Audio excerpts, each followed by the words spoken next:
ಇವತ್ತು ಉಳ್ಳಾಗಡ್ಡಿ ಬಜ್ಜಿ ಮಾಡೋದು ಹೆಂಗ್ ಅಂತ ಹೇಳಂ ಬರ್ರಿ ಎಲ್ಲಾರು. ನಮಸ್ಕಾರಪ್ಪ ದೊಡ್ಡ ಮಂದಿಗೆ. ಮೊದಲನೇದಾಗಿ ಎಲ್ಲ ಪಾತ್ರೆ ಎಲ್ಲ ತೊಳ್ಕೊಂಡೀನಿ, ಹಿಟ್ಟು ಜಲ್ಟ್ ಹಿಡಿಯಕತ್ತೀನಿ. ಪ್ರತಿ ಸಲ ಹೇಳೋದು ಒಂದೇ ನಿಮ್ಗ, ಹಿಟ್ಟು ಮಾತ್ರ ಜಲ್ಟ್ ಹಿಡ್ಕರಿ. ಯಾಕಂದ್ರ ಹಿಟ್ಟು ಅಂಗಡಿ ಹೆಂಗ್ ಬರ್ತಂತ ಹೇಳಕ್ ಬರಲ್ಲ. ಹಿಟ್ಟೆಲ್ಲ ಜಲ್ಟ್ ಹಿಡ್ಕಂದೆ, ಉಪ್ಪೆಲ್ಲ ಹಾಕ್ಯಂದು, ಉಪ್ಪು ಹಾಕ್ಯಂದು, ಸೋಡಾ ಪುಡಿ ಹಾಕಿರಿ. ಸೋಡಾ ಪುಡಿ ಎಷ್ಟು ಬೇಕು ಅಷ್ಟೇ ಹಾಕಿರಿ, ಜಾಸ್ತಿ ಹಾಕ್ಯಂಬಕ್ ಹೋಗ್ಬೇಡ್ರಿ. ಸೋಡಾ ಪುಡಿ ಹಾಕ್ಯಂದು ಹಚ್ಚಿರೋ ಉಳ್ಳಾಗಡ್ಡಿ ಮೆಣಸಿನ್ಕಾಯಿ ಹಚ್ಕಂದೆ, ಹಾಕ್ಯಂದು ಸ್ವಲ್ಪ ಎಣ್ಣೆ ಕಾಯಕ್ ಇಟ್ಕರಿ. ಎಣ್ಣೆ ಕಾಯ್ಕೊಂಡು ಅಜ್ವಾನ್ ಹಾಕ್ಯರಿ. ನಾನು ಒಣ ಖಾರ ಹಾಕ್ಯಂಬಕತ್ತೀನಿ. ಒಣ ಖಾರ ಹಾಕ್ಯಂದ್ರಿಲ್ಲ ಅಂದ್ರೂ ನಡೀತದೆ, ಹಸೆಕಾಯಿ ಇದ್ರೆ ಸಾಕು.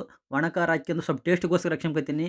ಎಲ್ಲ ಮೇಲೆ ಮೇಲೆ ಕಲ್ಸಿಗರಿ ನೀಟಾಗಿ ಔಡ ಬಡ ಕಲ್ಸಿಕೊಂಡು ಕಾದಿರಕ್ ಇಟ್ಟಿರೋ ಎಣ್ಣೆ ಸ್ವಲ್ಪ ಹಾಕಿರಿ. ಜಾಸ್ತಿ ಕಾಸಕ್ ಹೋಗ್ಬೇಡ್ರಿ, ಸ್ವಲ್ಪ ಜಾಸ್ತಿ ಕದದ ಎಣ್ಣೆ ಹಾಕಿರಿ. ಇವಾಗ ಉಳ್ಳಾಗಡ್ಡಿ ಹಾಕ್ಯಂದು ಮೇಲೆ ಕೆಳ ಮಾಡ್ಕಿರಿ, ಕಲ್ಸಿಗಿರಿ. ಸ್ವಲ್ಪ ಒಣ ಹಿಟ್ಟನ್ನ ಕಲ್ಸಿಗಂದು ಸ್ವಲ್ಪ ಮೇಲೆ ಬೇಕಾದದ್ದು ಎಷ್ಟು ಬೇಕು ಅಷ್ಟು ನೀರ್ ಹಾಕ್ಯಂಬಕ್, ಮತ್ತೆ ಜಾಸ್ತಿ ಹಾಕ್ಯಂಬೇಡ್ರಿ. ನಿಧಾನ ಕಲ್ಸಿಗಂತ ತಗೋರಿ. ನಮ್ಗೆ ಎಷ್ಟು ಬೇಕಷ್ಟು ನೀರ್ ಹಾಕ್ಯಂತ ಕಲ್ಸಿಗಂತ ಹೋದಪ್ಪ ಅಂದ್ರ ಎಲ್ಲ ರೆಡಿ ಮಾಡ್ಕೊಂಡೆ. ಒಲಿ ಜೋರ್ ಮಾಡಕತ್ತೀನಿ, ಯಾಕೆ ಎಣ್ಣೆ ಕಾದಿದ್ದೆಲ್ಲ. ಹಿಟ್ಟು ನೋಡ್ರಿ ಹೆಂಗಾಗ್ಯದ. ನಾವು ಇದು ಹಿಂಗ ಆಗ್ಬೇಕು, ಹಿಟ್ಟು ಗೋಲ್ಡನ್ ಕಲರು ಮಸ್ತಾಗಿ ಕಲ್ಸಿಗಂದು. ಇದು ನೋಡ್ರಪ್ಪ ನಮ್ಮ ಹೋಟ್ಲ ಬಂದಿದ್ದೆ. ಎಣ್ಣೆ ಕಾದಿತ್ತು ಅಷ್ಟೊತ್ತಿಗೆಲ್ಲ ಪುಗ್ಗಿ ಬಿಡಕತ್ತೀನಿ. ಒಂದು ಸ್ಯಾಂಪಲ್ ಹಾಕಿರಿ, ಉಪ್ಪು ಹೆಂಗಾಗಿದೆಲ್ಲ ನೋಡ್ಕೊಂಡು ಮೀಡಿಯಂ ಫ್ಲೇವರಲ್ಲಿ ಇಟ್ಕೊಳ್ರಿ. ಎಣ್ಣೆ ಮಾತ್ರ ಹೇಳಕತ್ತೀನಿ, ಜಾಸ್ತಿ ಕಷಂಕ್ ಹೋಗ್ಬೇಡ್ರಿ. ಒಂದು ಸಲ ಮನೆ ಟ್ರೈ ಮಾಡಿ ನೋಡ್ರಿ. ನಾವು ಇದು ಬಂದು ನೀವೇ ಕಮೆಂಟ್ ಹಾಕ್ತೀರಿ, ಅಷ್ಟು ಟೇಸ್ಟ್ ಆಗಿರ್ತದೆ. ಒಂದ್ಸಲ ಟ್ರೈ ಮಾಡ್ರಿ. ದಯವಿಟ್ಟು ಫಾಲೋ ಮಾಡ್ಕೊಳ್ರಪ್ಪ. ಯಾರು ಫಾಲೋ ಮಾಡ್ಕೊಂತಿಲ್ಲ, ಸಪೋರ್ಟ್ ಮಾಡ್ರಿ, ಫಾಲೋ ಮಾಡ್ರಿ. ಪುಗ್ಗಿ ಮಾತ್ರ ನೆಕ್ಸ್ಟ್ ಲೆವೆಲ್ ಆಗಿದ್ದು, ಭಾಳ ರುಚಿಯಾಗಿದ್ದು. ನಾವು ಇದು ತಿಂದಪ್ಪ ಅಂದ್ರೆ ದಿಮ್ಮ ಅಷ್ಟು ಟೇಸ್ಟ್ ಆಗಿತ್ತು.